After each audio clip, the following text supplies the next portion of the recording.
anything that you kind of are putting in the water or like urinating out is getting in there. So like birth control is getting into the water, antidepressants, all of those things. And the chemical process that they use can't always eliminate all of those. And so you may still be getting remnants of those in your water. And so you don't want to be taking those in. You don't want to be taking in hormones that you're not purposely taking. You don't want to be taking in chemicals from like say antidepressants that you're not purposely taking. So that's why it's important to really look at the quality of the water that you're using and not just stick with straight tap water, but finding a way to filter it somehow.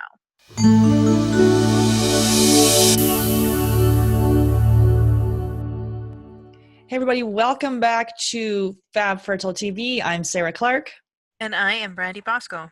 Awesome. So today we're going to be talking about water. So the different things you can use for water and really why water is so important to make sure it's filtered. So there's and this for years, I used to drink tap water because I love my water. And I didn't really think, what's all the fuss of at a restaurant getting, sparkling or flat and some fancy bottle. I thought that's ridiculous.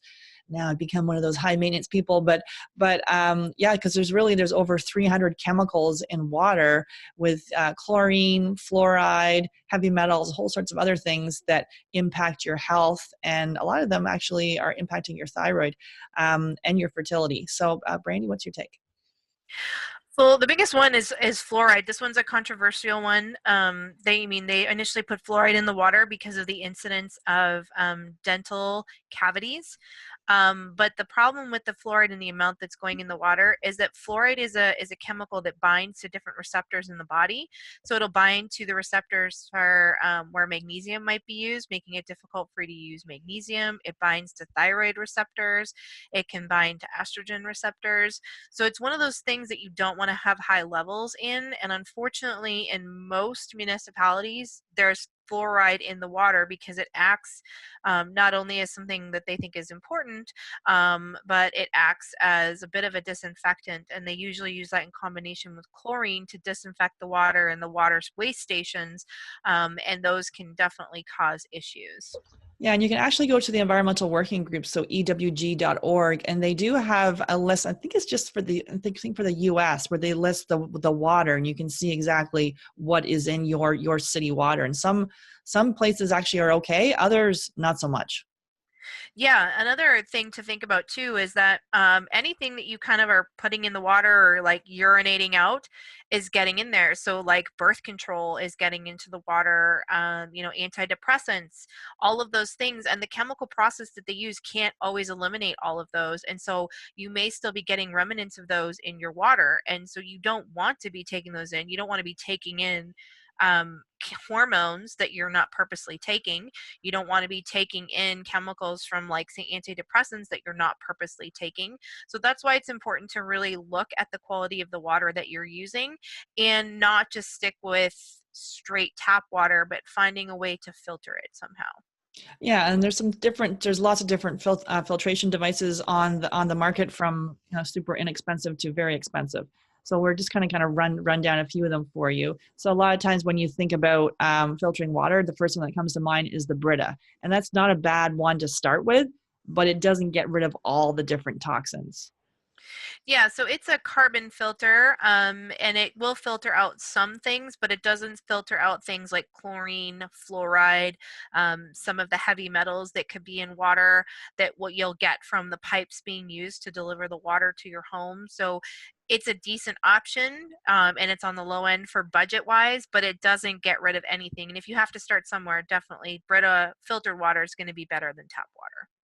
Absolutely. The next one we have is the Berkey, and I invested in this a couple years ago. There is a little bit of a cost, somewhere between $300 to $500, and really it will filter out your fluoride, your chlorine, and all sorts of other heavy metals. So really, the water that comes out of this Berkey, Berkey, is it tastes amazing. It's just somehow for years I'd be drinking the water.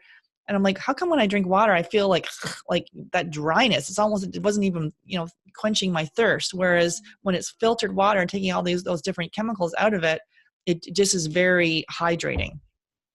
Yeah, and I mean that's an excellent option. The cons to that is, it is on your counter and you have to manually refill Yeah. it, but it's definitely a better option than a Brita filter because it does filter out more things.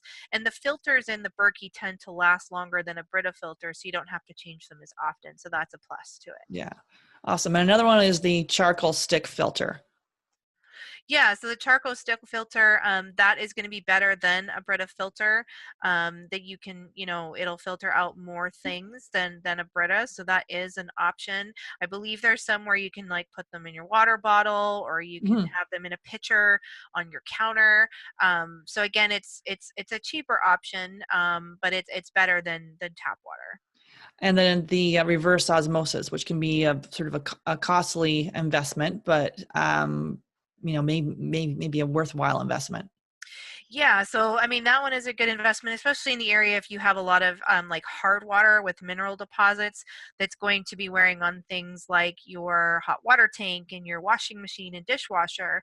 The problem with a reverse osmosis is that it takes all of the minerals out of your water, and you want to have some minerals that you're taking in. And so if you do have a reverse osmosis system, you may want to think about adding in something like a good sea salt so you can get some minerals back into the water.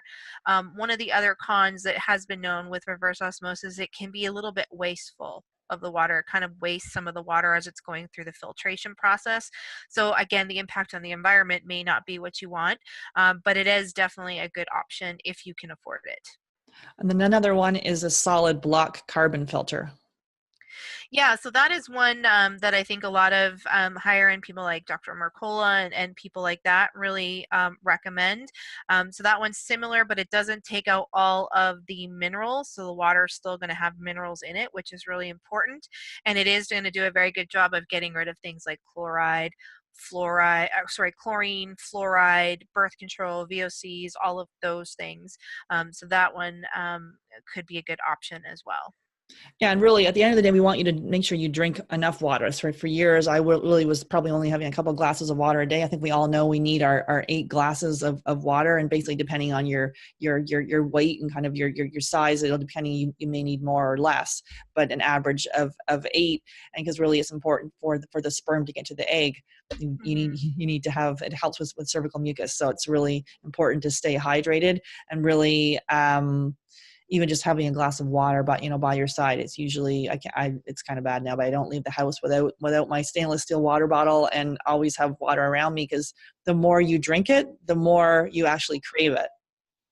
Yeah, for sure. And another thing that we don't think about in terms of water would be things like when you're making tea or you're making coffee, like make sure you're using that filtered water. Or when you're boiling pasta or vegetables or rice, a lot of times we don't think about that. And so we'll just drink the filtered water, but we'll use tap water with our food. And yes, you may be draining it, but there's still chemicals in there that could be off gassing into your air when you're boiling the water, like chlorine, and that absorbs into your pores. So really think about those things as well in terms of your water. Try to use the filtered water as much as possible. Yes, it's a bit of a pain, especially when you have like a Brita filter. You feel like you're constantly filling it up because you're using it for all these things, but it definitely does make a difference. Awesome. So if you want to have a chat, we offer a free consult. You can just click on the link below. And until next time.